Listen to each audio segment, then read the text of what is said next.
క్రిస్మస్ను గురించి అనేకమైన పర్యాయాలు మనం వింటూనే ఉంటాం. క్రిస్మస్ను గురించి మనమే కాదు, ఇది ఎప్పుడు వస్తుందా అని బట్టల షాపుడు కూడా ఎదురు చూస్తాడు. మీరు చూస్తున్నారు లేదో, క్రిస్మస్ను గురించి హడావుడి ఎయిర్పోర్ట్లో కూడా స్టార్లు పెడుతున్నారు, బస్ స్టాండ్లో కూడా స్టార్లు పెడుతున్నారు. బట్టల షాప్ మొదలుకొని ఎయిర్పోర్ట్ మొదలుకొని బస్ స్టాండ్లు మొదలుకొని ఆటో యూనియన్లు ప్రతి దిక్కున క్రిస్మస్ అని ఒక ఫ్లేవర్ చూపించడానికి వారు స్టార్స్ కడుతున్నారు, క్రిస్మస్ చెట్లు పెడుతున్నారు. ఈ మధ్యకాలంలో రీల్స్లో క్రిస్మస్ వీడియోస్ అని కొడితే జింకలు అలా వచ్చి వెళ్ళిపోతున్నాయి. మీరు చూడండి, క్రిస్మస్లో చెట్లు కనబడుతున్నాయి, క్రిస్మస్లో మనకి స్టార్స్ కనబడుతున్నాయి, క్రిస్మస్లో గ్రీటింగ్ కార్డులు కనబడుతున్నాయి, అన్నీ కనబడుతున్నాయి. కానీ క్రిస్మస్లో క్రీస్తు కనబడు. బట్టల షాపు నీ నెలంతా క్రీస్తు ఫోటో పెట్టి అమ్మమనండి, క్రిస్మస్ స్టార్ అయినా పెడతారు కానీ క్రీస్తు ఫోటో పెట్టడు వాడు. బట్టల షాపు కాదు, ఎయిర్పోర్ట్లో స్టార్స్ కట్టారుగా, ఎయిర్పోర్ట్లో యేసుప్రభు ఏలాడుతున్న సిలువు గుర్తు పెట్టమనండి, పెట్టరు. అంటే వీళ్ళ క్రిస్మస్ని ఎలా చూస్తున్నారంటే ఒక మార్కెటింగ్, క్రిస్మస్ని వీళ్ళు ఎలా చూస్తున్నారంటే వ్యాపారం. బయట వాళ్ళకి క్రిస్మస్ అనగానే పండగలాగే పరిచయం చేస్తాం. అందుకే మనం కూడా ఎలా తయారైపోయామంటే రాను రాను బయట వాళ్ళకి ఎలాగైతే పండగలు ఉన్నాయో మాకు కూడా పండగ ఉందన్నట్టే చూపిస్తున్నాం. నేను అడుగుతున్నాను, బయట వాళ్ళు పండగలకి అడావుడి చేస్తారు, బయట వాళ్ళు పండగలకి అంబరాలు సంబరాలు అంటారు. కానీ మన పండగ బయట వాళ్ళకి ఒక పరమార్థం నేర్పించాలి. మనం పండగ చేస్తున్నామంటే మనం మాత్రమే తినేసి ఆనందంగా ఉండక పేదోడు కూడా ఆ రోజు ఆనందంగా ఉండేలాగా మనం పండగ చేయాలి. ప్రభు కోరుకునేది ఏముందంటే ఇది ఉంది. ఆ ఉదంతాలు మనం చదువుతుంటే కొన్ని విషయాలు మనకు నేర్పిస్తున్నాడు ఆయన. ఏముంది క్రిస్మస్లో? ఇలాంటి క్రిస్మస్ వర్తమానాలు మాట్లాడుతున్న ఇప్పుడే అమలాపురం ఎస్పీ గారు, డిఎస్పీ గారు, ఆ పరిసర ప్రాంతంలో జోన్స్లో ఉన్న వాళ్ళందరూ కూర్చున్నారు. అందుకే లేట్ అయింది ఇక్కడ రావడానికి, మధ్యలో క్రిస్మస్ చూసేస్తారు. వాళ్ళందరూ కూర్చున్నారు. వాళ్ళు కూర్చుని మాట్లాడుతున్నప్పుడు వాళ్ళకి ఏం చెప్పి క్రీస్తుని పరిచయం చేస్తాం? వాళ్ళతో కేకులు కట్ చేస్తే క్రిస్మస్ అవుద్దా? వాళ్ళతో స్టార్స్ వెలిగిస్తే క్రిస్మస్ అవుద్దా? క్యాండిల్స్ వెలిగించి ఆరిపోతే క్రిస్మస్? ఇవన్నీ నేను చేయొద్దు అంటలేదు, కానీ ఇంతకు మించిన ప్రాముఖ్యమైన ఎథిక్స్ క్రిస్మస్లో ఉన్నాయి. వాళ్ళకి చెప్పింది మీకు చెప్తుందని జాగ్రత్తగా వినండి. క్రిస్మస్ కోసం మాట్లాడుతున్నప్పుడు క్రైస్ట్ సెంటర్ ఆఫ్ అట్రాక్షన్గా ఉండాలి. యేసుక్రీస్తు వారు కేంద్రీకృతమై ఉండాలి. ఆయన జననం ఎందుకు జరిగిందో చెప్పాలి. ఆయన జననాన్ని గురించి బైబిల్ చాలా స్పష్టంగా మాట్లాడింది. ఏమని మాట్లాడింది ఒక్కసారి మత్తయి సువార్త తీయండి. మత్తయి సువార్త 18వ అధ్యాయం 19వ వచనం 20, 21 కలిపి ఉన్నాయి చూడండి. మత్తయి సువార్త మొదటి అధ్యాయం, మనకు అర్థం కావడానికి 20వ వచనం నుంచి చదువుకుందాం. మత్తయి సువార్త మొదటి అధ్యాయం 20వ వచనం. అతడు ఈ సంగతులను గూర్చి ఆలోచించుకొని చుండగా ఇదిగో ప్రభువు దూత స్వప్నమందు అతనికి ప్రత్యక్షమై, దావీదు కుమారుడైన యోసేపు, నీ భార్య అయిన మరియను చేర్చుకుంటకు భయపడకము, ఆమె గర్భము ధరించినది పరిశుద్ధాత్మ వలనే జరిగింది.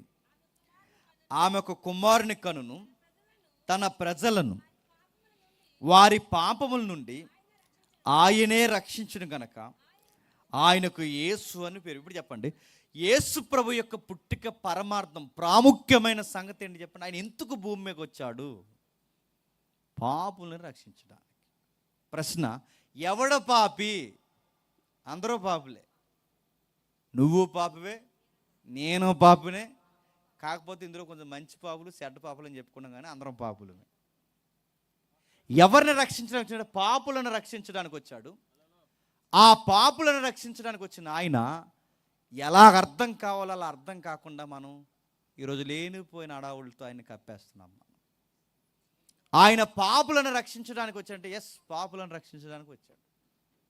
కానీ ఇటీవల కాలంలో ఎలా పరిచయం చేస్తానంటే యేసుప్రభు వారిని, ఈ మధ్యకాలంలో ఒక వీడియో తిరుగుతుంది.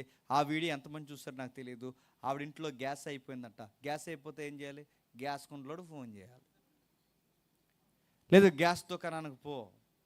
గ్యాస్ అయిపోతే ఏం చెప్తుందంటే వెంటనే యేసుప్రభుకు ప్రార్థన చేసి, పరిశుద్ధాత్ముడు నాకు పంపించు, గ్యాస్ అయిపోయింది అనగానే వెంటనే గ్యాస్ సిలిండర్ ఇంటికి వస్తుందంట. యేసుప్రభు వచ్చింది మీ ఇంట్లో గ్యాస్ అయిపోవడానికి రాలేదు. మరికొంతమంది ఏం చేస్తారు, మరొక వీడియో వచ్చింది, ఇలా సాక్ష్యాలు చూస్తుంటే చచ్చిపోవాలనిపిస్తుంది. మార్కెట్కి వెళ్ళిందట, ఆ మార్కెట్కి వెళ్తే ఆ రోజు మార్కెట్లో ఒక్క ఉల్లిపాయ దొరకలేదట, ఒక్క టమాటకే దొరకలేదట. ఎందుకు దొరకలేదట? ఆ వెళ్తున్నప్పుడు యేసుప్రభుని రమ్మండం మర్చిపోయిందట. ఎక్కడికి? మార్కెట్కి. యేసుప్రభుని మీరు చూస్తున్నారు లేదు వీడియోలు, యేసుప్రభుని మార్కెట్కి పిలవడం మర్చిపోయిందట. అందుకు ఆయన కోపగించాడట, నన్ను పిలవకండెల్లో నీకు ఉల్లిపాయలు ఎలా దొరుకుతాయి నేను చూస్తాను అన్నాడంట ఆయన ఆవిడ చెవిలో. నడుతాను ఇలాంటి బలహీనమైన సాక్ష్యాలు, ఇలాంటి గాలి మాటలు. యేసుప్రభుని ఏమనుకుంటున్నారంటే వాళ్ళ ఇంట్లో గ్యాస్ వేసేవాడు, వాళ్ళ ఇంట్లో ఉల్లిపాయలు తెచ్చేవాడు అనుకుంటున్నారు. యేసుప్రభు ఎందుకు వచ్చాడంటే మీకు గ్యాస్ అయిపోతే గ్యాస్ వేయడానికి, ఉల్లిపాయలు అయిపోతే ఉల్లిపోయడం కాదు. ఆయన వచ్చిన దేనికి? మీకు నేల లేకపోతే మీకు సెంటి నేల ఇవ్వడానికి కాదు. మీకు నేలే కావాలంటే మంచి ముఖ్యమంత్రిని గెలిపించుకోండి, మీకు భూములు ఇస్తాడు.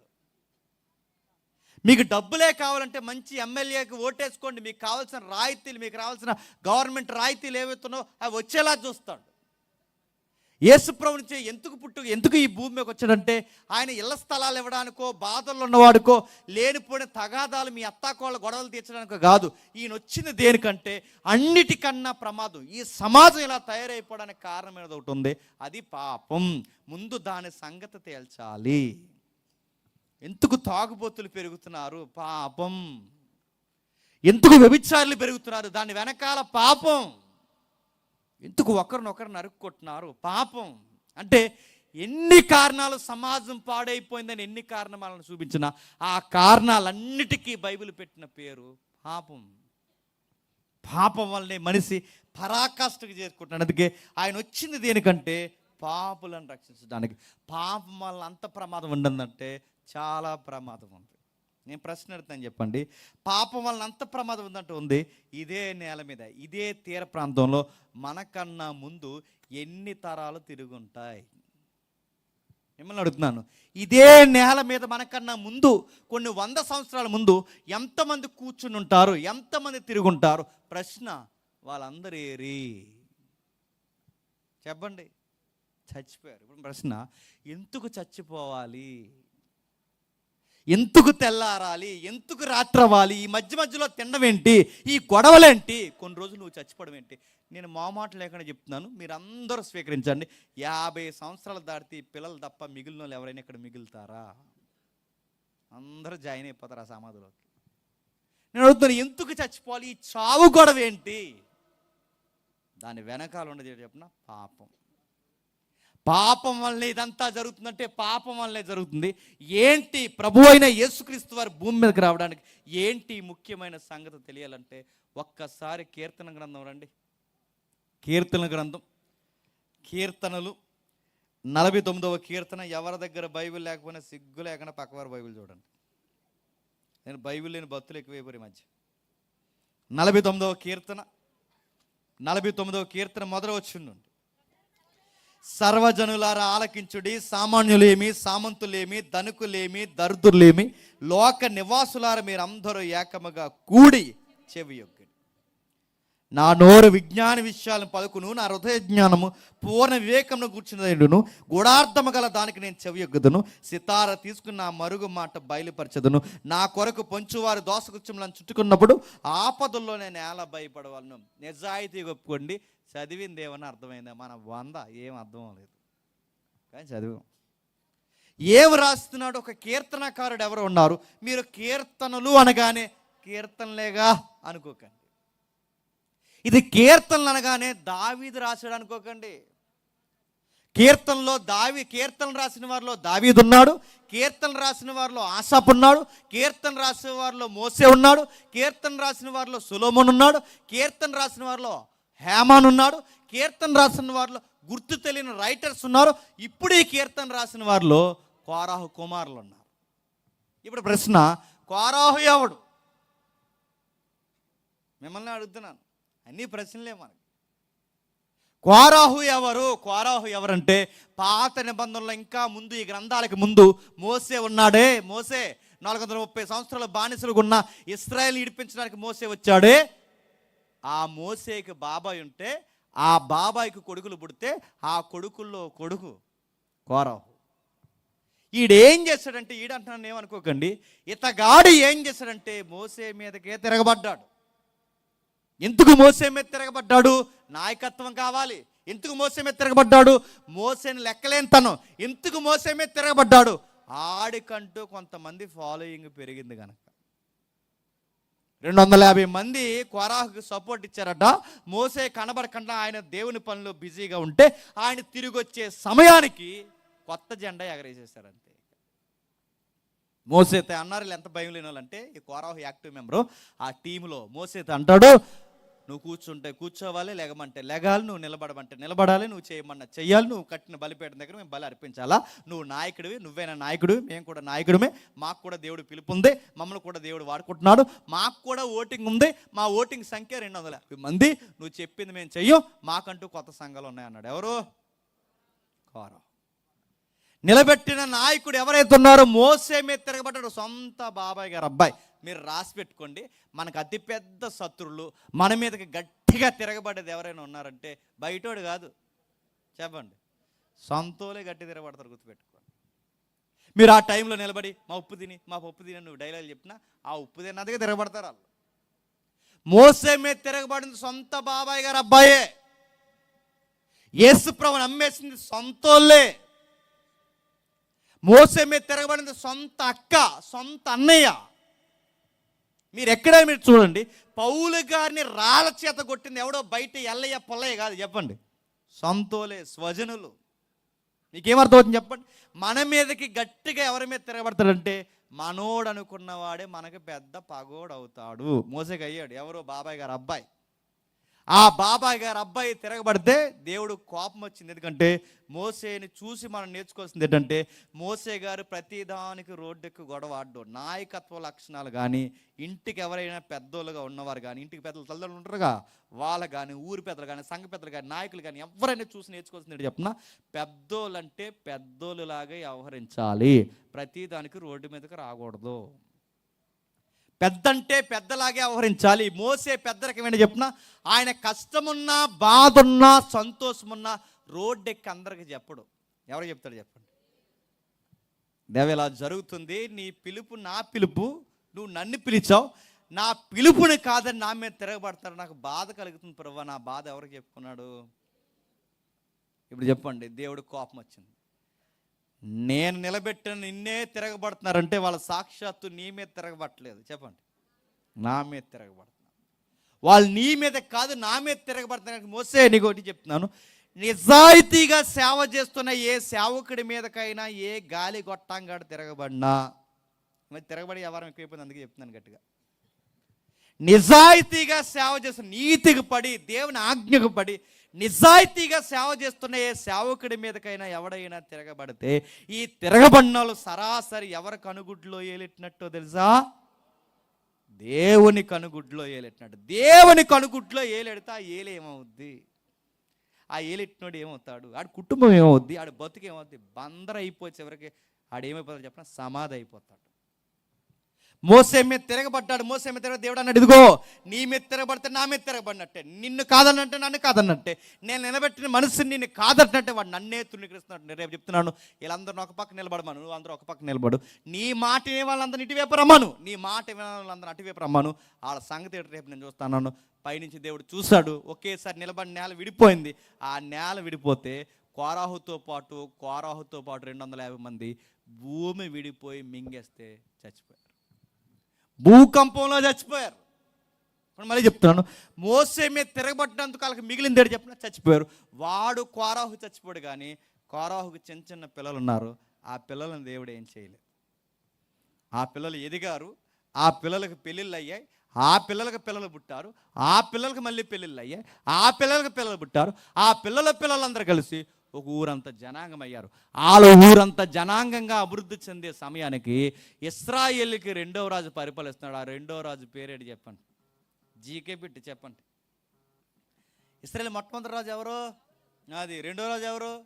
అది. దేవుడి మీద దీవించు కాక ఆమేనండి. వీళ్ళు మాదే వెనకాడరు. ఇశ్రాయేలు 2వ రాజు ఎవరంటే దావీదు.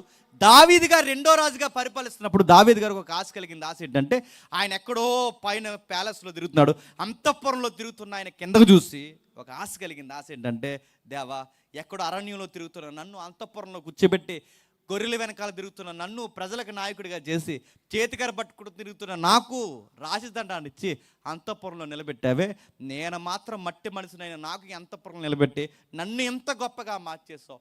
నీ సన్నిధి మాత్రం ఆ టెంట్లలో గుడారాల్లో ఉండడం, నీ మందసం అక్కడ ఉండడం నాకు నచ్చలేదు ప్రభువా. నా నివాసం కన్నా నీ నివాసం ఇంకా గొప్పగా ఉండాలి. నా నివాసం కన్నా నీ నివాసం బాగుండాలి. అందుకే నాకన్నా పెద్ద నివాసం నీకు కడతాను. అందుకే నీకు ఒక బంగారు దేవాలయం కడతా అన్నాడు. ఏంటది? నీకు ఒక బంగారు దేవాలయం కడతా అన్నాడు. నీకు ఒక బంగారు దేవాలయం కడతా అంటే దేవుడు అన్నాడు, నీ ఐడియా బాగుంది కానీ నువ్వు కట్టొద్దు అన్నాడు. యా ప్రభు అని అడిగాడు. నీ చేతులు రక్తం తేత తడుచున్నాయి కనుక నువ్వు కట్టడానికి వీల్లేదన్నాడు. మరి ఎలా ప్రభు అంటే, ఆశ కలిగి నీ ప్రాణాన్ని తృప్తిపరుస్తాను, అయినా నువ్వు నాకు మందిరాన్ని కట్టడం ఏంటయ్యా, ఆకాశం నా సింహాసనం, భూమి నా పాదపెట్టును, అయినా నువ్వు కడతానంటావు కనుక ఆశ కలిగి నీ ప్రాణాన్ని తృప్తిపరుస్తాను, నీ కొడుకుతో కట్టేస్తానులే అన్నాడు. ఆ కొడుకు ఎవరు? మీరు జాగ్రత్తగా త్వరగా అంటే త్వరగా ముగించేస్తాను, మీరు జాగ్రత్తగా వినకపోయినా త్వరగా ముగించేస్తాను. జాగ్రత్తగా వినండి. ఇది మూడో క్రిస్మస్. ఇది నీకు శివర ప్రార్థన చేస్తాను, నాకు నీకు చేస్తాను నావైపోయినా. మోసే దావీదుతో దేవుడు నీ కొడుకు ద్వారా కట్టిస్తాను. నీ కొడుకు ద్వారా ఎవరంటే సొలొమోన్ ద్వారా కట్టిస్తాను. ఈ సొలొమోన్ గారి ద్వారా కట్టిస్తానప్పుడు సొలొమోన్ ద్వారా, అప్పటికి సొలొమోన్ పుట్టలేదు, అప్పటికే సొలొమోన్ పేరు చెప్పాడు దేవుడు. ఆ సొలొమోన్ ద్వారా కట్టిస్తుంటే సొలొమోన్ కొడుకు వచ్చే సమయానికి దేవుడు 46 ఎకరాల స్థలం కొన్నాడు. ఎందుకు? కొడుకు ద్వారా మందిరం కట్టించాలని. 46 ఎకరాల స్థలం కొంటే ఆ 46 ఎకరాల స్థలంలో మా స్థలం ఉంటే సరిపోద్దా? మందిరం ఉండాలి. మందిరానికి కావాల్సిన మెటీరియల్ ఎక్కడెక్కడ నుంచి ఉంటాయి. అప్పటికి మార్గాలన్నీ ఆయన సరళం చేశాడు. మార్గాలు సరళం చేశాడు. 46 ఎకరాల స్థలం కొన్నాడు. 46 ఎకరాల స్థలం కొంటే సరిపోద్దా? ఆ మందిరానికి సేవకులు ఉండాలి. ఎవరెవరు సేవకులు ఉంటే బాగుంటుందో ఆ సేవకులందరిని ఎంపిక చేసి లేవి గోత్రం క్వాలిఫికేషన్ ప్రకారం వాళ్ళని విడుదల చేసి వాళ్ళకి కావాల్సిన జీతభత్యాలు కూడా రెడీ చేశాడు. వాళ్ళని నిలబెట్టాడు. సేవకులు ఉంటే సరిపోద్దా? అక్కడ వర్షిప్ చేయడానికి గాయకులు కావాలి, సంగీతకారులు కావాలి, వాళ్ళని కూడా రెడీ చేస్తాడు. సుమారు 250 నుంచి 300 మంది గాయకుల్ని, సంగీతకారులందరినీ సిద్ధపరిచి వాళ్ళకు కూడా జీతభత్యాలు ఇచ్చాడు. ఇప్పుడు బాగానండి, సేవకులు ఉన్నారు, గాయకులు ఉన్నారు, సంగీతకారులు ఉన్నారు. కొడుకు మందిరం కట్టిన తర్వాత ఆ మందిరాన్ని శుభ్రం చేయడానికి పరిచారకులు కావాలి. ఆ పరిచారకులను కూడా సిద్ధపరచాలి. ఆ పరిచారకులు కూడా జీతభత్యాలు అందరూ ఇచ్చారు. అంటే ఇప్పుడు మందిరానికి కావాల్సిన వాళ్ళు అందరూ ఉన్నారు. ఇప్పుడు ఈ మందిరాన్ని దేంతో కట్టబోతున్నారంటే చెప్పండి, బంగారంతో కట్టబోతున్నారు. దేవదారు మొరానులతో బంగారంతో కట్టబోతున్నారు. ఇప్పుడు బంగారంతో కట్టబోయే మందిరానికి కాపలా ఉండాలో వద్దా? ప్రశ్న అడుగుతున్నాను. ఈ మందిరానికి కాపలా ఉండాలి. మందిరానికి బంగారంతో కట్టే మందిరానికి కాపలా లేకపోతే భక్తులు ఏం చేస్తారు చెప్పాలి? ఏం చేస్తారు చెప్పిన? చర్చికి వచ్చి భక్తులు కొత్త చెప్పులు వేసిపోతారు. అలా ఉంటారు భక్తులు. ఎవరైనా అడగండి, అందరూ భక్తుల్లో భక్తులు వాళ్ళు. నేను అడుగుతున్నాను, చర్చికి వచ్చి కొత్త చెప్పులు వేసిపోతారు. మీరు చూస్తున్నారు లేదో, ఆ మధ్యకాలం నేను చాలా కాలం క్రితం చెప్తున్న మెసేజ్ మీకు చెప్తున్నాను. ఆ మధ్యకాలంలో పేపర్లో వచ్చిన న్యూసే, పూజారి గారు లోపలికి వెళ్ళి వచ్చే సమయానికి ఆయన నెత్తి మీద పట్టిపోయారట శతగోపురం. భక్తులు దేవుడు వడ్డానాలు పట్టిపోతాడు, దేవుడు మంగళసూత్రాలు పట్టిపోతాడు, దేవుడు అత్తే ఊడొత్తే దేవుడు బొమ్మ అట్టిపోతారు. పట్టిపోరు భక్తులు. గంటలు అట్టిపోతారు. నడుతున్నాను, సీపుర్లు అట్టిపోతారు భక్తులు. అరే డెడ్ సీపుగా సీపుర్లే చెప్పులే అట్టికపోతే గుడంతా బంగారం అయితే భక్తుడు ఎప్పుడు ఆ స్తంభం కాడే చేస్తాడు ప్రార్థన. ఎందుకు? రోజుకు మొక్క అట్టిపోతాడు ఆ స్తంభాన్ని కాడు. అందుకే దావీదు గారు ఆలోచించి ఏం చేశారంటే, దావీదు గారు మనిషి నైజం తెలుసు కనుక ఈ దేవాలయాన్ని కాపలా కాయడానికి ఒక కావలి వారు కావాలి, సైనికులు కావాలి. ఎవరిని పెడితే బాగుంటుందని చూసినప్పుడు ఆ కావలి వారిలో ఎవరిని పెడితే బాగుంటుందంటే, ఇలా దేశంలో చూస్తే ఊరంత జనాంగం కనబడుతున్నారు. ఆ ఊరంత జనాంగం పేరే చెప్పండి, కోరాహు కొడుకు. అప్పుడు ఆ కోరాహు కొడుకులను పిలిచి, మీరు కవాతులు చేసే సైనికులకు ఉండాలని వారిని ద్వారపాలకులు అంటే చెకింగ్ డిపార్ట్మెంట్లో పెట్టి వచ్చే పోయేవారిని ఎలా వస్తున్నారు, ఎలా పోతున్నారు, దేవాలయానికి వస్తూ పోతున్నారని చెక్ చేయండి అంటే, వాళ్ళు అక్కడ నిలబడి చెక్ చేస్తూ సైనికులు కవాతులు చేస్తున్న వీళ్ళు అక్కడ నిలబడిన తర్వాత వాళ్ళ డిస్కవరీలో, వాళ్ళ దర్యాప్తులో కొన్ని విషయాలు తేలాయి. వాళ్ళకి ఏమర్థమైందంటే, ఈ ప్రపంచానికి ఒక పెద్ద ప్రమాదం పొంచుందని వాళ్ళకి అర్థమైంది. దేవుడి దగ్గరికి వస్తున్నాం వెళుతున్నాం అనుకుంటున్నారు, కానీ దేవుడికి గొర్రెని ఇస్తున్నాం, మేకని ఇస్తున్నాం, కోడిని ఇస్తున్నాం, తోసిన 10వ వంతు ఇస్తున్నాం అనుకుంటున్నారు, కానీ అసలు దేవుడే వీళ్ళకి శత్రువుగా ఉన్నాడన్న సంగతి వీళ్ళకి అర్థం కావట్లేదు. అయినా మనకు తెలియని విషయం ఏంటంటే దేవుడికి కల్లో మెతుకులో మనకు తోసింది ఏదో ఇచ్చేసిపోతున్నాం, కానీ మనకి ప్రమాదం పొంచుందన్న సంగతి ఈ భక్తులకు అర్థం కావట్లేదని, అయ్యో ఈ విషయం అందరికీ అర్జెంటుగా తెలియాలి, అది ఎట్లా అయినా అందించాలని చెప్పి పాటలు రాశారు. ఆ పాటల్లో ఒక పాటే చెప్పండి, ఈ 49వ కీర్తన. అర్థమైందిగా దీని వెనకాల చరిత్ర ఇది. ఇప్పుడు రాస్తున్నారు పాట ఏమని, సర్వజనులారా ఆలకించండి, సామాన్యులేమి, సామంతులేమి, దరిద్రులేమి, లోక నివాసులారా మీరందరూ ఇప్పుడు చెప్తున్నాడు, సర్వజనులారా మీరెవరైనా, మీరు డబ్బులు ఉన్నవారైనా డబ్బులు లేని వారైనా, ధనికులైనా దరిద్రులైనా, పేరున్నవారైనా పేరు, లోకంలో మనిషి పుట్టిన ప్రతి ఒక్కడు ఈ సంగతులు వినాలి. ఆ సంగతులు మీకు అర్థమయ్యేలాగా గుడార్థం గల సంగతుల్ని ఒక ఇన్స్ట్రుమెంట్ సితార మేము తీసుకొని దాన్ని ప్లే చేస్తూ మీకు అర్థమయ్యేలా వినిపిస్తాం. ఆ వినిపించే సంగతుల్లో ఒక సంగతి ఏంటంటే, మనకు ఒక ప్రమాదం పొంచుంది, మీరు దానికి భయపడలేదు, అనవసరమైన విషయాలకి మీరు భయపడుతున్నారు భక్తులారా అంటున్నారు. వాళ్ళు భయపడుతూ రాస్తారు. ఇంతకీ భయపడేది ఎవరు? సామాన్యులు కాదు, వీళ్ళు ఎవరు చెప్పినా వీళ్ళ సైనికులు. వీళ్ళే భయపడుతున్నారు. ఏమని రాస్తున్నారు 5వ వచనంలో, నా కొరకు పంచువారి ద్రోసగుచ్చములు నన్ను చుట్టుకున్నప్పుడు ఆపదలకు భయపడుతున్నాం. దేనికి భయపడుతున్నా చెప్పండి? ఆపదలకు భయపడమా? కరోనా వచ్చింది లేదు, చచ్చినోడు ఇంకా ఎవడో మన ఊర్లో లేడు. అలా లేనప్పుడే కరోనా వస్తుందని టీవీల్లో చెప్తే భయమే చచ్చిపోయారు కొంతమంది. భయమే చనిపోయారు లేదా? కరోనాలో యాంకరామలకు పని పాట లేదు, అలా ఒక స్టిక్ పెట్టుకుని ఆ డిస్ప్లే దగ్గర నిలబడి ఇలా స్టిక్ ఒకటి చూపిస్తూ వాళ్ళు ఏం చేస్తారు చెప్పిన, ఇదిగో ఈ కరోనా లక్షణాలు ఎలా ఉంటాయంటే, ఎలా ఉంటాయని కళ్ళు పెద్ద అయిపోయినాయి మనకి టీవీ దగ్గర. ఎలా ఉంటాయంటే కరోనా లక్షణాలు, మొదటి లక్షణం ఎలా ఉంటుందంటే కుడుముక్కు మూసుకుపోయి ఉంటుందండి, రాత్రి నుంచి మూసుకుపోతుంది. భయంతో చచ్చిపోయారు చాలామంది. కొంచెం కొడుపు ఒబ్బడించిన ఉంది రాత్రి నుంచి, కొంచెం లూజ్ మోసం 3 అయినాయి 3. భయం నడదు, ఏదన్నా వస్తుందంటే భయం. అక్కడ వరకు ఎందుకు, మనలో ఉన్న చాలా మందికి చీకటి అంటే భయం, మొగోలు కూడా భయం. ఇద్దరు బాగా విన్నాడు. ఒక మగాడు వాడి కట్టి 2 అంతస్తులు బిల్డింగ్ కట్టాడట. ఆడి కట్టుకున్న బిల్డింగ్ మీదకి రాస్తుల్లో 2 అంతస్తులోకి వెళ్ళాలంటే ఆడికే భయం అంట. ఆ మగాడికి చీకటి అంటే భయం, బొద్దికలంటే భయం, పురిగంటే భయం, ఆపదంటే భయం. కానీ విషయం చెప్పనా, ఈ కీర్తనగాడు అంటున్నాడు, నువ్వు భయపడాల్సిన దీనికి కాదు, నిన్ను మింగేసి ఒక భయం ఉందన్న సంగతి నీకు అర్థం అవ్వట్లేదు. ఇంకా దేనికి భయపడతాం? కింద రాస్తున్నాడు, ఆస్తున్న వాళ్ళకి భయపడతాం. ఆస్తున్నవారు ఏం చెప్తారు చూడండి, ఆస్తులున్నవారు తమ ఆస్తియే ప్రాపకమని నమ్మి తమ ధన విస్తారతను బట్టి పొగుడుకుంటారు. ఇప్పుడు చెప్పండి, ఆస్తున్నవారు తమను తాము పొగుడుకుంటారంటే కొత్త నిబంధనలో ఒకడు ఉన్నాడు, ఆడు తెగ పొగుడేసుకుంటున్నాడు.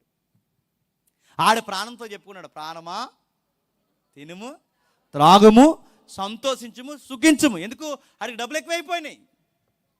బాగా డబ్బులు ఎక్కువైపోయిన వాళ్ళు తమను తాము పొగుడుకుంటారా పొగుడుకోరా? ఒకరోజు నేను పెళ్ళిలో మెసేజ్ చెప్తున్నాను, అందరూ బాగానే పెట్టినారు, పెళ్ళికూతురు బాగానే పెట్టింది, పెళ్ళికొడుకు బాగానే పెట్టినారు. ఎందుకంటే మాకు తెలిసిన వాళ్ళు అందరూ బాగానే పెట్టినారు. వచ్చిన ఎవరైతే ఉన్నారో బంధువర్గం భోజనాల టైం అయినా అలా బాగానే పెట్టినారు. అందరూ వింటున్నారు, కానీ ఒక ఆవిడ 70 సార్లు లేచింది. అలాగా ఒక ప్రసంగి కూడా ఒక బలహీనత ఉంటుంది. ఏంటంటే కొంతమందికి సరిగ్గా వినకపోతే చెప్పలేము, కొంతమంది అటు ఇటు తిరిగితే చెప్పలేము, కొంతమందికి సౌండ్ బాగోకపోతే చెప్పలేము. నాకు అటు ఇటు తిరిగినా సౌండ్ బాగోకపోయినా నేను చెప్పలేను, సరిగ్గా చెప్పలేను, అటెన్షన్ లేకపోయినా చెప్పలేము. 70 సార్లు లేస్తుంది, అటు ఇటు తిరుగుతుంది. ఆవిడ తెలిసిన ఆవిడని ఏం అనలేము. పెళ్ళంతా అయిపోయింది, తర్వాత కూర్చున్నారు అని అడిగాను, మరే మీ అత్త ఎందుకు 2 సార్లు తిరిగిందని అడిగాడు నా ఫ్రెండ్. ఎందుకు అని అడిగాను. అడిగితే ఆడంటాడు, ఎందుకని సార్లు లేచింది చెప్పిన, మా అత్త కొత్త నెక్లెస్ కొనదరా అందుకని సార్లు లేచింది. ఇప్పుడు ఆవిడ నెక్లెస్ అందరు చూడండి, పెళ్లి కూతురు కానీ 70 సార్లు లేచిపోయింది. అలా అడుగుతున్నాను. ఆస్తున్న వాళ్ళు చూపించుకుంటారు, డబ్బులున్న వాళ్ళు ఎగిరెగిరి పడతారు. డబ్బున్నవాడు వాడు ఆస్తే ప్రాపకమని నమ్మి వాడి మాటకు అడ్డు అదుపు ఉండదు. మరో ఎగ్జాంపుల్ చెప్తున్నాను. డబ్బులు ఉన్నవారు, అధికారం ఉన్నవారు, బాగా భూములు ఉన్నవారు పనులు మాటలు ఎలా ఉంటాయంటే ఎదుటోళ్ళని తక్కువ చేసి మాట్లాడతారు. ఎవడు తన గొడవ పెట్టుకున్నాం అనుకోండి, ఆడ అవతల డబ్బాడు అనుకోండి, సరిహద్దులు గొడవలు వచ్చానుకోండి అంటే ఎంత చెప్పి కొనిపడేస్తాను ఏమనుకుంటున్నావు అంట. గొడవాడితే మన ఇల్లు కొనేస్తా అంటాడు, గొడవాడితే రోడ్డు పంచాయతీ రోడ్డు కొనేస్తాడండి వీడు. అవసరమైతే ఏదన్నా కొనేస్తా అంటాడు. ఒకరోజు నేను డ్యూటీ దిగి వస్తున్నాను, సాయంత్రం 5:30 ఆ టైంకి రాజమండ్రిలో సెంట్రల్ జైలు ఉంటుంది. ఆ సెంట్రల్ జైలుగా పెట్రోల్ బంక్ ఉంటాయి, మీరు చూడండి పెట్రోల్ బంకులు. ఆ పెట్రోల్ బంకులో కొంతమంది పని చేస్తారు, అది ఎవరో ఆలౌట్ ఎడకర్లు అడగని వాళ్ళందరూ ఖైదీలు. ఈసారి వెళ్ళినప్పుడు చూడండి, ఆ ఖైదీలు యూనిఫామ్లు వేసుకుని పెట్రోల్ బంకులు పనిచేస్తారు. అది గవర్నమెంట్ బంక్ కనుక అందరికీ నమ్మకం ఎక్కువ, జనాలు వస్తున్నారు పోతున్నారు, అందరూ ఆ పెట్రోల్ బంకులో కొట్టించుకుంటారు, జనాలకు నమ్మకం ఎక్కువ, ఎందుకంటే క్వాలిటీ ఉంటుంది క్వాంటిటీ ఉంటుంది అని చెప్పి అక్కడికి వెళ్ళి చక్కగా ఆ అందరూ డీజిల్ కానీ పెట్రోల్ కానీ కొట్టించుకుంటుంటే అందరూ లైన్లో వెళ్తారు. ఎంప్లాయీస్ వస్తారు, స్టూడెంట్స్ వస్తారు, అందరూ వ్యాపారస్తులు అందరూ లైన్ ఉంటుంది, ఎందుకంటే ఆ బంకులకి నమ్మకం ఎక్కువ గవర్నమెంట్ బంకులని. కానీ ఒకడు మాత్రం అందరు లైన్లో ఒకడు మాత్రం అడ్డంగా వచ్చేసాడు. ఈ చేతికి 5 ఉంగరాలు, ఈ చేతికి 5 ఉంగరాలు, మెల్లో గేదెకి కట్టినాడు పెద్ద బంగారు చైన్, తెల్ల సొక్క, తెల్ల ప్యాంటు, బుల్లెట్ బండి. మీకు అర్థమైపోతుంది ఆడెవడో తెలుసా? రాజకీయ నాయకుడు. లైట్గా తాగేస్తున్నాడు, అడ్డంగా వచ్చేసాడు. అందరూ ఎంప్లాయ్ సార్ ఏంటి సార్ చూడడానికి పెద్ద మనుషులు ఉన్నారు, మేము అందరూ లైన్లో వస్తుంటే మీరు మాత్రం అడ్డంగా వస్తున్నారు ఏంటంటే అన్నాడు. వస్తాం ఏంటి అన్నాడు. ఇక డబ్బా అలా మాట్లాడేస్తుందండి.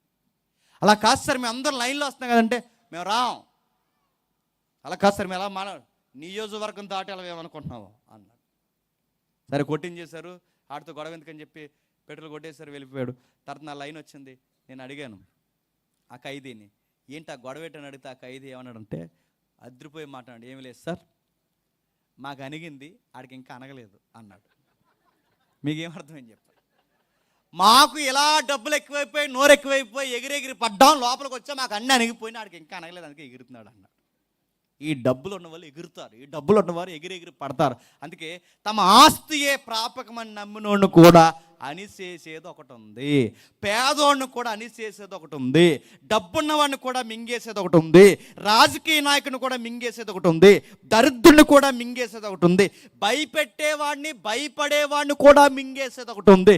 దాని పేరు ఏంటో 10వ వచనంలో చెప్తున్నాడు చూడండి, జ్ఞానులు చనిపోతారు, దాని పేరు చావు.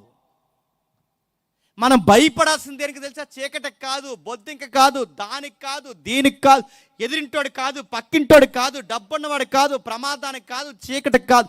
మనందరం భయపడాల్సింది చెప్తున్నా, మన ముందున్న తరాలన్నీ ఏమయ్యాయో ఆ తరాలు ఏమయ్యన్న దానికి మన దగ్గర సమాధానం చచ్చిపోయారు అంటున్నాం చూసారా. మనం భయపడాల్సిన దానికి ఆ చావుకే. ఆ చావు ఎందుకు వచ్చిందో దానికి మూలాలు ఉన్నాయి. ఆ మూలాలకి క్రీస్తు పుట్టుకి సంబంధం ఉంది. ఆ పుట్టుకలు ఈరోజు మనం వింటున్న వర్తమానానికి కూడా సంబంధం ఉంది, మన బతుక్కి సంబంధం ఉంది. ఏముంది? జ్ఞానులు చనిపోయారు. ఎంత పెద్ద జ్ఞానులు అడుగుతాను. ఎలాంటి మేధావులు పుట్టారండి 6 నెలల్లో చరిత్రలో. ఇంకా ఎలాంటి మేధావులు పుడుతున్నారు. ఐన్స్టీన్ మామూలుడా, సర్ ఐజాక్ న్యూటన్ మామూలుడా. ఐన్స్టీన్ చెప్పిన థీరీస్ ఈ రోజుకి అర్థం కావు చాలా మందికి. ఆయన మెదడులో ఇంకా ఏమున్నాయని ఆయన మెదడుని జాగ్రత్తగా ల్యాబ్లో దాశారు. ఎందుకు? ఇంకా ఏమైనా ఉన్నాయేమో దర్యాప్తులో వస్తాయని. విశ్వపు అంచు చెప్పాడు, గ్రహాలు ఎలా తేలుతున్నాయో చెప్పాడు, ఇది ఎలా ఫ్యాబ్రిక్గా నడుస్తుందో చెప్పాడు. టయానికి బాగున్నాయి, కాలానికి దూరానికి లెక్కలు కట్టి ఆ కాలంతో బాగున్నాయి, కాలము వేగం అని కొన్ని లెక్కలు కట్టి మన వేగంకి వెళ్తే కాలం ఆగిపోద్దని ఒక థియరీ చెప్పాడు క్వాంటమ్ మెకానిజంలో. అంటే ఎలా? ఇప్పుడు రాజమండ్రి నుంచి ఇక్కడికి వచ్చాం, ఒక 120 స్పీడ్లో వస్తే 40 నిమిషాల్లో వస్తాం, ఇంకా స్పీడ్లో వస్తే 30 నిమిషాలకు వస్తాం, ఇంకా స్పీడ్లో వస్తే 20కి వస్తాం, ఇంకా స్పీడ్ వస్తే 10. అంటే వేగం పెరిగే కొద్దీ కాలం ఏమవుతుంది చెప్పండి? దాన్ని ఏమంటాడంటే ఐన్స్టీను, ర్యాకెట్ స్పీడ్లో కాంతి వేగంతో ఈ విశ్వంలోకి ఒక మనిషి వేగంతో వెళితే ఆ వేగానికట కొన్ని రోజులకి కాలం ఆగిపోద్ది, అంటే టైం నడవడం ఆగిపోద్ది. అలాంటివి చెప్పాడు ఆ మేధావు, కానీ దాన్ని ఇప్పటికీ ప్రాక్టికల్గా చేయలేరు. అలాంటివి చెప్పినోడు విశ్వపు అంచులు చెప్పాడు, గ్రహాలు ఎలా తిరుగుతున్నాయో చెప్పాడు. ఇన్ని చెప్పిన వాళ్ళు ఈ సావు ఎందుకు వస్తుందో చెప్పలేకపోయారు, మరణం ఎందుకు వస్తుందో చెప్పలేకపోయారు. బాగుండండి, ఎంత పెద్ద సైంటిస్టులు కూడా అన్నీ చెప్పగలిగారు, టెక్నాలజీ చెప్పగలిగారు, ఆశ్చర్యపోయే సంగతులు చెప్పగలిగారు. ఇన్ని చెప్పారు వాళ్ళు, సమాజంలో ఈ మరణం చెప్పలేకపోయారు, వాడిపోయారు. ఇప్పుడు బాగుండండి, సైంటిస్టులు చనిపోయారు, వాళ్ళకి ఆపోజిట్ బ్యాచ్ ఎవరు ఉన్నారు? మూర్ఖులు చచ్చిపోతారు. మూర్ఖులు ఎవరు? సైంటిస్టులు అందరూ ల్యాబుల్లో ఉంటారు, మూర్ఖులు అందరూ ఎక్కడ ఉంటారు? మన పేటలో, మన ఈదుల్లో, మన సెంటర్లో ఉంటారు. వీళ్ళ మూర్ఖులను గుర్తుపట్టడానికి చెప్పినా ఆడికి పని పాట బాధ్యత పెద్దలు గౌరవం సంపాదన ఏముండదు. తినే సాంబోతు తిరుగుతా చూసారు, అలా తిరుగుతారు. అయ్యే మూర్ఖులు బ్యాచ్ అది. ఆడాడు గొడవ పెట్టుకుంటే వీడి మధ్యలో పోతాడు. ఎందుకు? మూర్ఖుడు. వీడికి సంబంధం లేదు, అయినా అందులో దూరతాడు. ఎల్లెళ్ళి కుక్క తోకట్లు లాగుతాడు. మూర్ఖుడు. వీడు ఎంత మూర్ఖుడు అంటే అమాయకుల మీద తిరగబడతాడు, కొడుతుంటాడు. ఆడికి పైగా ఆడికి ఎవడైనా ఎదురు సమాధానం చెప్తే ఈడే ఎదవనుకుంటే ఇడికో పనికి మళ్ళీ మంద ఎడుతారు. వెనకాల బావలో బామ్మర్దులు అందరూ వీళ్ళందరూ కలిసి వచ్చి ఆడిని కూడా ఎత్తారు. మా ఏరియాలో ఇలాగ ఉండేవాడు ఒకడు. ప్రతి దానికి తిరగబడ్డాడు. కుటుంబం పెద్ద కుటుంబం. ఆడ జోలికి ఎవరైనా అందరూ వచ్చి గొడవకు వచ్చారు. ఆడవాళ్ళు అలవటాలు, మొగోళ్ళు అలవటాలు, అందరూ గొడవడిస్తారు. ఆడ చివరికి రోడ్డు సీటర్ అయిపోయాడు. ఆ రోడ్డు సీటర్ కాస్త ఆడు పెద్ద అయిపోయాడు. ఆడు పెద్ద అయిపోయాడు. చివరికి ఏరు సనగాలు అమ్మడానికి వచ్చిన కొట్టేవాడు, ఐసులు అమ్ముకోవడానికి వచ్చాడు కొట్టాడు. ఎందుకంటే ఆడు అనుకుంటారు, ఈ మూర్ఖులు అనుకుంటారు, ఎవరినైనా కొడితే మా ఏరియాలో అందరు నన్ను హీరో అనుకుంటాడు ఆడు. ఎందుకంటే అలా ఎందుకు అనుకుంటాడు? ఆడు మూర్ఖుడాడు. కానీ ఆడు అందరి మీద కొడుతుంటే ఆడు హీరో అనుకోరు. సన్నాసేత మన ఊర్లో అనవసరం పుట్టాడు అనుకుంటారు. కానీ ఆ విషయం ఆడికి అర్థమవుతుంది. ఎందుకంటే ఆడు హీరో అనుకుంటాడు. అలా కొడుతున్నాడు, అందరిని కొడుతుంటే ఆ రోజు ఒకరోజు ఏటల కాలం ఒకలా ఉంటుంది జీవితం. ఆ తర్వాత ఏమైందంటే కిడ్నీ ప్రాబ్లం వచ్చింది. తీసుకెళ్లారు, హాస్పిటల్లో జాయిన్ చేస్తారు. ఈ అన్నదమ్ములు అందరూ పలకరించడానికి వచ్చారు. ఆ పలకరించి వచ్చారు, అన్నయ్య నువ్వు లేక చాలామంది రెచ్చిపోతున్నారా, నువ్వు త్వరగా రావాలరా అన్నయ్య అంటే, అప్పుడు ఈ అన్నయ్య అని పిలుస్తున్న ఈ తమ్ముళ్ళ మాట విని త్వరగా రావాలరా నువ్వు వాళ్ళ సంగతి తేల్చాలంటే, అప్పుడు ఇలా ఈడు అన్నాడట, హాస్పిటల్ మీద ఉన్నాడు, మాట్లాడితే ఐసులోని కొట్టినోడు, పల్లీలు అమ్మడానికి వచ్చి కొట్టినోడు, ఈడు హాస్పిటల్ మంచి ముందు అన్నాడు, నువ్వు రావాలరా త్వరగా వాళ్ళందరి సంగతి తేల్చాలంటే ఈడు అంటాడు, అంటే అన్నయ్యలు లేండ్రా అన్నాడంట. అలా అయిపోయింది బండి, బోరుకొచ్చింది. అంటే అన్నయ్య అంటే నడుతున్నాడు. ఒకప్పుడు ఎగిరెగిరి పడ్డావుగా, ఇప్పుడు అంటే అన్నయ్య అని అంత గాంధీ తాతలాగా ఎలాగైపోయావు? బండి బోరుకొచ్చింది. ఇప్పుడు చెప్పండి, ఎంత మూర్ఖుడైనా ఒకరోజు మంచం పడతాడు. వాడు ఎంత బలశాలి అయినా ఒకరోజు ఆడు మంచం పడతాడు. వాడు ఖచ్చితంగా సావు ముందు తల దించాల్సిందే. ఒకరోజు ఆడు చచ్చిపోయాడు. మూర్ఖులు చనిపోతాడు. వాడు ఎంతమంది ఎదిరించినా దీన్ని ఎదిరించలేడు. దాని పేరేంటి చెప్పండి? చావుని ఎదిరించలేడు. వాడు ఎంత పెద్దగా ఎగిరెగిరి పడినా దీని ముందు ఎగరలేడు. అది అనిసేసింది. అది చెప్పగానే చెప్పింది. వాడి కిడ్నీ ప్రాబ్లం వచ్చినప్పుడు వాడికి అర్థమైంది, వాడు చనిపోయాడు. ఇంకా ఎవరెవరు చనిపోతారు రాస్తున్నారు? ఆస్తులు ఉన్నవారు, భూములు ఉన్నవారు, ఆ భూములకి పేర్లు ఎట్టుకున్న వాళ్ళు కూడా చనిపోతారు. ప్రశ్న అయితే చెప్పండి, మీ భూములు ఏంటో నాకు తెలుసా? నా భూములు ఏంటో మీకు తెలుసా? అడిగినా చెప్తావా? అందుకే అందరికి తెలిసిన భూముల పేర్లు చెప్తానండి. ఇంద్రమ్మ భూములు అన్నాం. ప్రశ్న, ఇంద్రమ్మ ఏది? వెళ్ళిపోయింది ఇంద్రమ్మ. రాజీవ గృహకల్ప అన్నాం. రాజీవేడి. ఇప్పుడు చంద్రాన్ని గృహాలు అంటారు, నెక్స్ట్ ఏటని అడగండి. జగన్ అన్న ఇళ్ల స్థలాలు అంటారు, నెక్స్ట్ ఏటని అడగండి. ఎలాంటి గృహాలకి పేర్లు పెట్టినా పేర్లు ఉంటాయి, భూములు ఉంటాయి. ఎవరుంటారు చెప్పండి? ఇంకా మీకు అర్థం కావాలంటే మన విలేజ్ గొడవలు చెప్తాను వినండి, నేను ముగిస్తాను త్వరగా.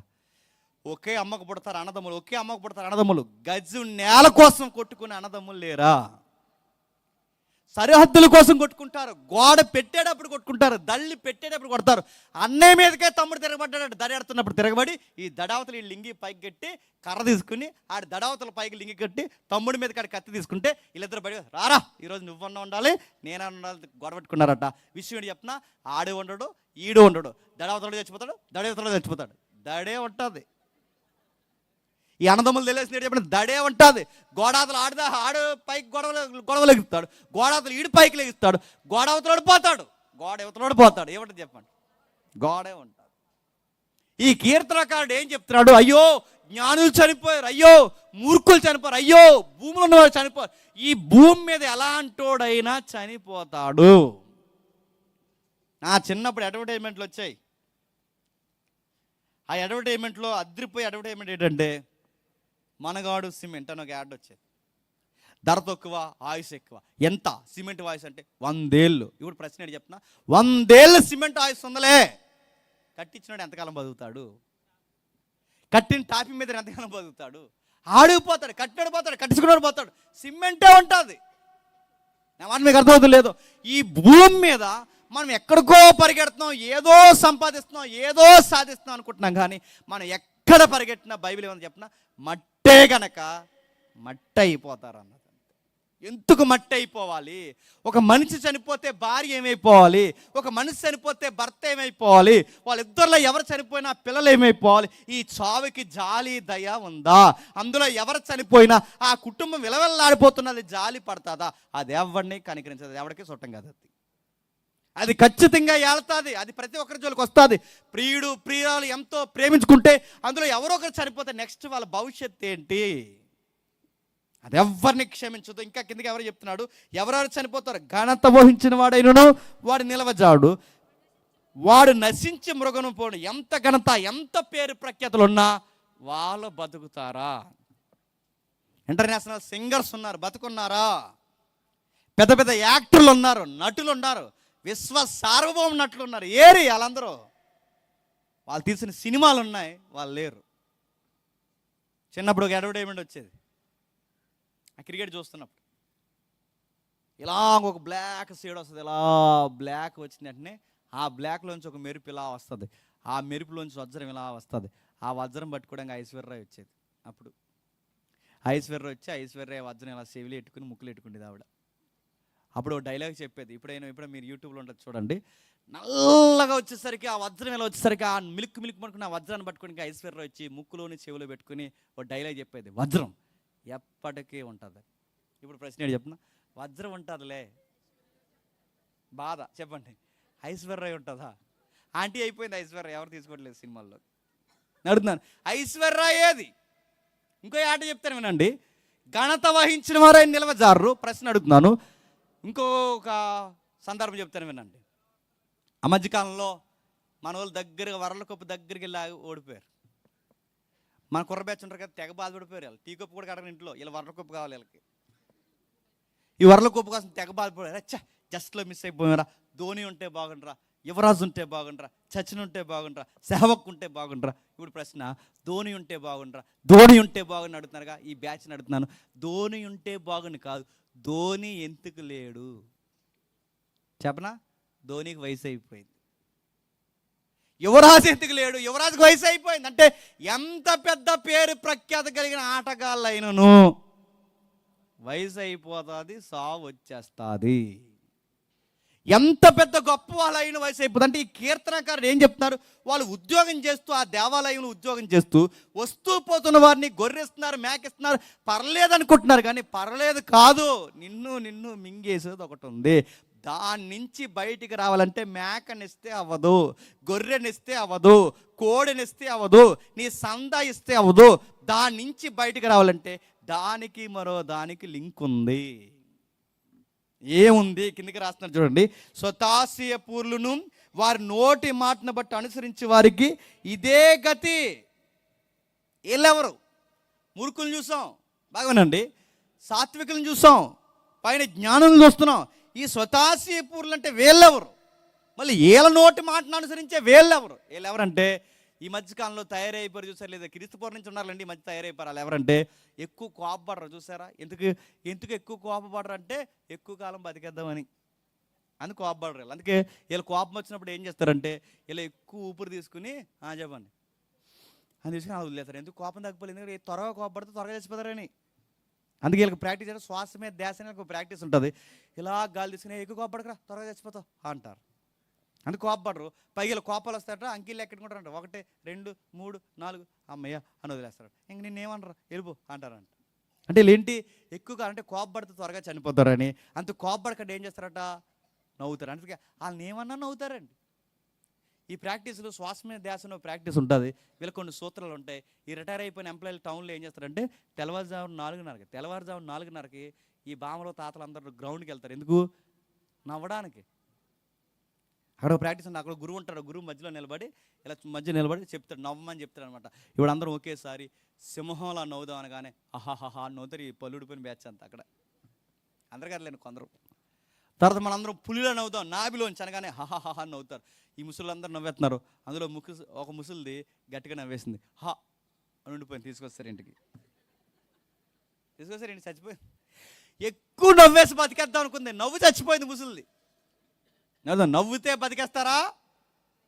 కరోనా వచ్చింది, అధికారులు అందరూ ఏమన్నారంటే సావును తోలేద్దాం, కరోనాని పంపించేద్దాం. అందుకని సాయంత్రం మీరు అందరూ ఏం చేస్తారంటే కంచమో గ్లాసు తీసుకుని సాయంత్రం 7:30 ఈదుల్లోకి వచ్చి మీ మేళ్ల మీదకి వెళ్ళి ఒకేసారి 1 2 3 అని చెప్పి కంచాన్ని గాసాన్ని కొట్టి టంగ్ టంగ్ టంగ్ టంగ్ కొట్టి 1 2 3 అని కొట్టి కరోనా పో అన్నారట. పోలేదు, వచ్చింది అది.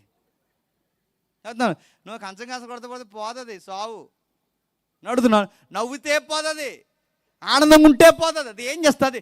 అది ఎవడ మీదకైనా వస్తుంది. ఇప్పుడు ప్రశ్న నేను ముగిస్తున్నాను ఈ మెసేజ్ని, బాగా వినండి. జ్ఞానులు చనిపోతున్నారు, మూర్ఖులు చనిపోతున్నారు, డబ్బున్న వాళ్ళు చనిపోతున్నారు, ఆస్తులు ఉన్న వాళ్ళు చనిపోతున్నారు, భూములు ఉన్న వాళ్ళు చనిపోతున్నారు, సాత్వికులు చనిపోతున్నారు, పేరున్న వాళ్ళు చనిపోతున్నారు, ఎంతమంది చనిపోతున్నారు, చనిపోతున్నారు చనిపోతున్నారు చనిపోతున్నారు చనిపోతున్నారు.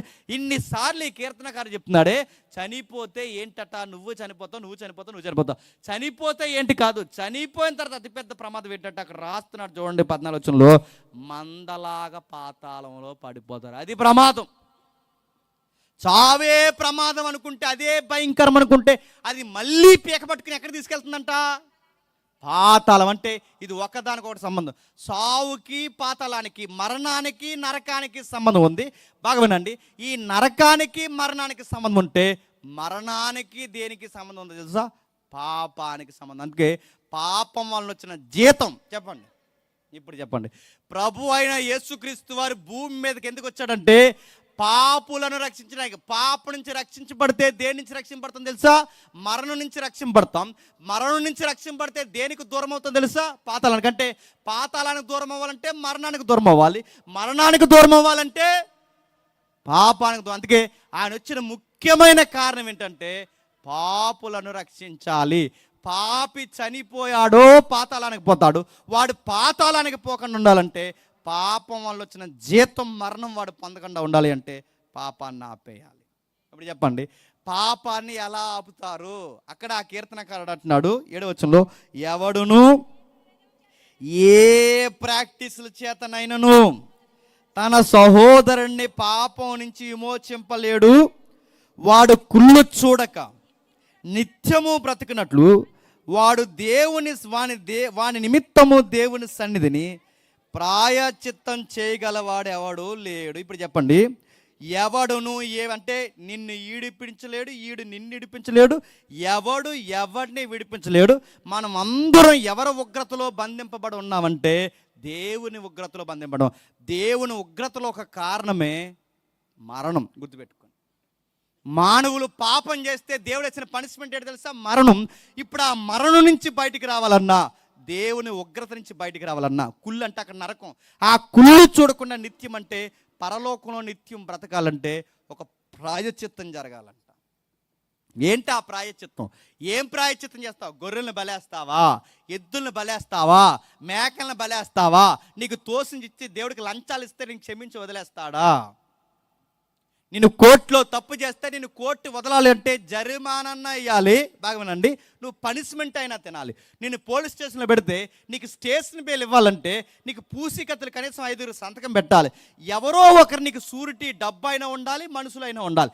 డబ్బు అయినా ఉండాలి, మనుషులు అంటే కోర్టుని నువ్వు వదలాలన్నా, పోలీస్ స్టేషన్ నువ్వు వదలాలన్నా సూరిటీకి డబ్బు అయినా మనుషులైనా ఉండాలి. ఇది నీకు అర్థమైతే దేవుడు కోపంలో నుంచి, దేవుడు మరణంలో నుంచి నేను బయటికి వదలాలి అంటే దేవునికి ఒక సూరిటీ చూపించాలి. ఏం సూరిటీ చూపిస్తావు? దేవుడికి ఏం రుణం ఇస్తావు? ఎద్దుని ఇస్తావా, గొర్రెని ఇస్తావా, రక్తం ఇస్తావా, నైవేద్యం ఇస్తావా, ఏమి ఇస్తావు? ఆయన ఉగ్రత నుంచి నువ్వు బయటికి రావాలంటే ఏమి ఇస్తావు? కొంతమంది అన్నారు దేవుడికి రుణం ఉండిపోయాం. ఏం రుణం ఉండిపోయారంటే ఈ బొచ్చు ఉండిపోయారట. బొచ్చు. అందుకు ఏం చేయాలంటే గుండిగించుకోవడానికి వెళ్ళారట. వీళ్ళ నడుతున్నాను ఆ బొచ్చు చుట్టూ, ఆ సుండ్రు చుట్టూ, ఆ పేలు చుట్టూ, ఇంకా చెప్పండి ఆ తలస్నానం చేయని బొచ్చు ఈ దేవుడికి ఇచ్చేసట. ఇది తీసుకుని బొచ్చు ఎత్తే క్షమించేస్తాడు ఆయన, చిల్లర డబ్బులు వేస్తే క్షమించేస్తాడు ఆయన.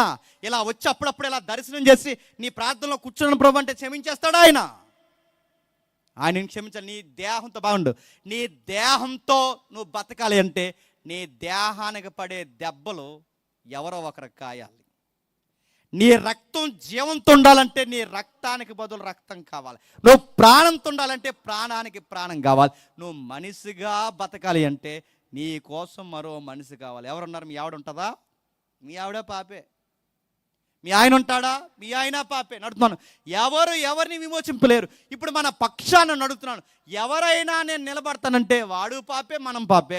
ఇప్పుడు మనల్ని అందరిని విడిపించాలంటే దేవునికి ఒక నిర్దోషమైన దేహం కావాలి, నిర్దోషమైన రక్తం కావాలి, నిర్దోషమైన ప్రాణం కావాలి, నిర్దోషమైన మనసు కావాలి.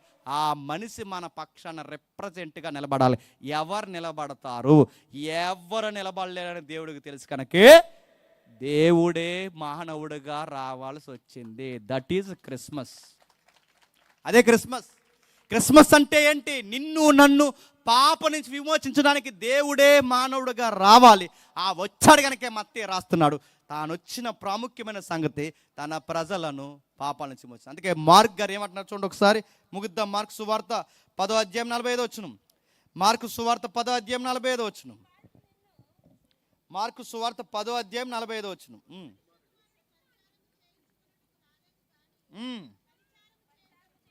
పరిచారము చేయుటకును అనేకులకు ప్రతిగా విమోచన క్రయధనముగా తన ప్రాణము ఇచ్చుటకు వచ్చినట్టు చెప్పండి. మనుష్య కుమారుడు వచ్చింది అని చెప్పండి, విమోచన క్రయధనం. విమోచన క్రయధనం అంటే అని చెప్పండి, నీ తరపున ఒకాల్తా పుచ్చుకుని దేవుడికి రుణం చెల్లించడం. అంటే నీ దేహానికి బదులుగా తన దేహాన్ని, నీ రక్తానికి బదులుగా తన రక్తాన్ని, నీ ప్రాణానికి బదులుగా తన ప్రాణాన్ని, నువ్వు మనిషిగా ఉండడానికి తన మనిషి దేహాన్ని పూర్తిగా పెట్టుబడి పెట్టాడు. యేసు ప్రభు ఎందుకు వచ్చాడంటే, మళ్ళీ మళ్ళీ చెప్తున్నాను, నశించిపోతున్న మనల్ని రక్షించడానికి వచ్చాడు. మొదటి రాకడ, క్రిస్మస్లో మొదటి రాకడలో ఆంతర్యం ఏంటంటే పాపాలు తీయడానికి వచ్చాడు. మరి రెండవ రాకళ్ళు ఎందుకు రాబోతున్నాడంటే, పాపం వల్ల వచ్చిన జీతం మరణం ఉందే, ఆ మరణాన్ని తీయడానికి చెప్పండి రెండవసారి రాబోతున్నాడు. అంటే ప్రస్తుతానికి యేసుక్రీస్తు వారిని నమ్ముకున్న వాళ్ళు చచ్చిపోకూడదు, కానీ చనిపోతున్నాం.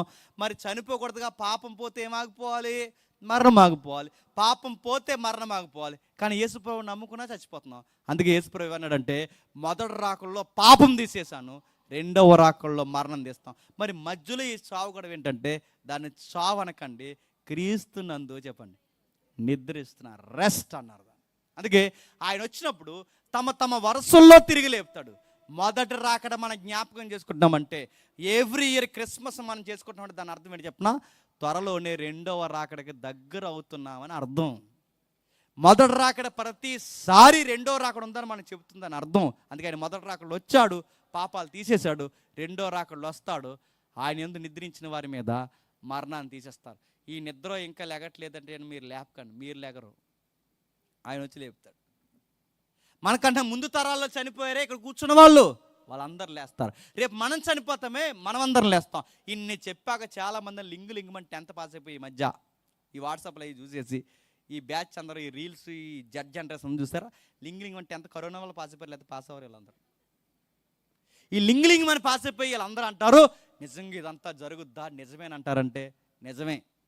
నిజమేంటి చెప్తున్నా, మనం అందరం తిరిగి బ్రతుకుతాం, నిత్యత్వం అనే ఒక టైం లైన్లోకి వెళ్తామని దానికి గుర్తు ఏంటంటే, మనల్ని తిరిగి లేపుతానన్న ఆయనే మొదటగా తిరిగి లేచాడు. ఇంతకన్నా ఆధారం ఏం కావాలి? మనల్ని తిరిగి లేపుతాన్న ఆయన మొదట తిరిగి లేచాడు. ఆ తిరిగి లేచిన ఆయన వెళ్తూ ఒక మాట ఇచ్చాడు, త్వరలోనే వస్తాను, మిమ్మల్ని అందరినీ చెప్పండి తీసుకుని వెళ్తాను. అందుకే మీరు బలంగా నమ్మండి. యేసు ప్రభు ఎందుకు వచ్చాడంటే, మనం పలావ్ వండుకోవడానికో, బిర్యానీ వండుకోవడానికో, అడావుడిగా తిరగడానికో, రకరకాల స్టార్లు కట్టుకుని ఇది కాదు. ఎందుకు వచ్చాడంటే, నా పాపాల నుంచి నన్ను విమోచించి, మరణాన్ని దూరపరిచి, దాన్ని బంధించి, ఒకరోజు మరలా నన్ను తిరిగి లేపడానికే మరియమ్మ గర్భాన్ని పుట్టాడు. ఆ రోజు మనం పాట పాడతాం రెండో రాకల్లో. ఆ పాట ఏంటి చెప్పిన, ఓ మరణమా, ఓ మరణమా, ఇక నువ్వు మమ్మల్ని ఏమి చేయవు, మాకు జాయ్ఫుల్ లైఫ్ వచ్చింది, మా ప్రభు మా కొరకు మరలా వచ్చాడు, ఇక నువ్వు మమ్మల్ని ఏమి చేయలేవని మరణానికి వ్యతిరేకంగా రోజు చెప్పండి పాట పాడతాం. ఇదే భూమి మీద మనుషులకు సమాధానం, సర్వోన్నతమైన స్థలంలో దేవునికి మహిమ. అందుకోసం దేవుని కుమారుడు భూమి మీదకి వచ్చాడు. ఇదంతా వదిలేసాం, కేకులో మొక్కెట్లేదని గొడవ పెట్టుకున్నాం. అసలు విషయం అంతా గాలి వదిలేస్తాం. ఆ ఏదికి మీదకి ప్రార్థన పిల్లలేదని గొడవ పెట్టాం. పాస్టర్ గారి మీద కోపం ఇస్తారు, కేక్ ఎక్కకపోతే కోపం ఇస్తారు, పేరు వేయకపోతే కోపం ఇస్తారు, పాంప్లెట్లో ఫోటో వేయకపోతే కోపం ఇస్తారు, మిమ్మల్ని ఏమైనా పొరపాటున అడావుల్లో మర్చిపోతే కోపం ఇస్తారు. మన ఇది కాదు క్రిస్మస్ అంటే చెప్పిన, అడావుడిగా తిరగడం, వంటలు చేసుకోవడం, తినేసి వెళ్ళిపోయి కక్క మొక్కడొక్క నువ్వే తినేడు కాదు. క్రిస్మస్ అంటే ఏంటంటే, నీ దేవుడు ఎందుకు పుట్టాడు నీకు తెలియాలి, నువ్వేం చేస్తున్నావు నీకు తెలియాలి, రేపు పొద్దున్న నువ్వేం చేయబోతున్నావు తెలియాలి. ఇవన్నీ నీకు తెలిస్తే మరణాన్ని కూడా చేస్తాం. అందుకే అపోస్తులు ధైర్యం ఎందుకు చనిపోయి చెప్తున్నా, మేము మరణించినను తిరిగి లేస్తాం, మీరు చావు వచ్చినా, ఇబ్బంది వచ్చినా, మరణం వచ్చినా, ఎలాంటి పరిస్థితులు వచ్చినా, మరలా చెప్తున్నాను, మీకు వ్యాధి వచ్చినా, ఏదొచ్చినా మీరు ధైర్యంగా ఎప్పుడు ఉండగలరంటే ఈ యేసు ప్రభు మరలా వస్తాడని ఎవరైతే నమ్ముతారో మీకు ఎలాంటి సమస్య వచ్చినా ధైర్యం నమ్ముతారు. ఇదే నిజమైన క్రిస్మస్ కాంతుల ధైర్యం మనకి. ఇది నమ్మండి. స్టార్ వెలుగుతారు లేదో నాకు తెలియదు, కానీ చెప్పండి, మీరు వెలుగుతారు, మీ ఏరియాకి వెలుగుతారు, మీ ఊరికి వెలుగుతారు, అందరికీ ధైర్యంగా ఉంటారు. మిమ్మల్ని చూసి నలుగురు ధైర్యం ఇస్తారు. అట్టి ధైర్యాన్ని దేవుడు మీకు ఇచ్చి మీ హృదయాల్లో క్రీస్తు ఎల్లప్పుడూ ప్రకాశించునుగాక. Amen, amen, amen.